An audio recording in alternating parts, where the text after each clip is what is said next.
presidente, patay tayo dyan. Iyak na daw po si Ses. Hindi kasi, punas ka dito.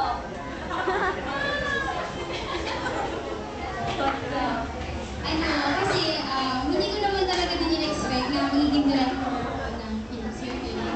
Mula sa isang mahihina ba? Mahihina ako. Parang hindi mo naman na-foresee. Kasi hindi ko rin in-expect na makakating ko lang ganito yung award. Iyak kasi Ses. Iyak ako, iyak na na. Tissue!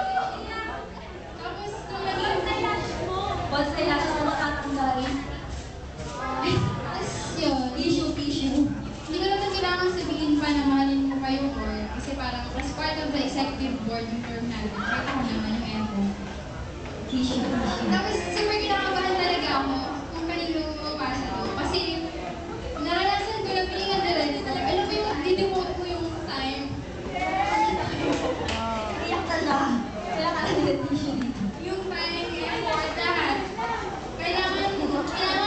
Kailangan kita ko lahat ng nangyayari. Alam mo yun, parang isang saglit mo lang na hindi mo monitor yung nangyayari. Ang laki na nung effect niya dun sa work. Kaya sana, kahit na dalawa yung work mo, tapos head ka na lang pareho. Gawa mo, mabalance.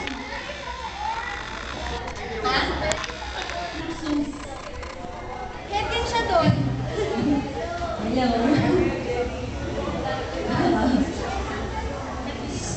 Ayun, sana lang, hindi lang isa. Yun. Ang big na naiintindihan ko. Baka ayaw mo ka. Kaya yan, monster yan eh. Yung nagawa ng term natin, alam mo kaya lang kasi. So, more time, effort, tsaka hindi lang yung tao nga sa FC yung mahalin mo, hindi yung FC mismo. Kasi masarap mahalin ng FC. Iyakin talaga tong batang to. Masaya naman ako na kasi alam ko kaya kayo. Tapos ito yung bibigay ko sa'yo, yung notebook. Tapos yung mga files, raise your right hand.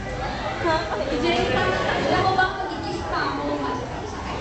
Oo. Joke lang. Wait lang. Buti pa sila meron. Di ba meron akong kanina ko lang ito hinahanap actually. Ayan. So, pink na pink. Para mapantayan niya ang pagpili mo sa bawat sentence. Okay naman!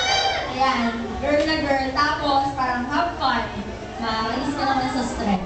Siya, hang in there. Kaya siya pasabi. Okay, kasi naisip ko yung ngayon lang.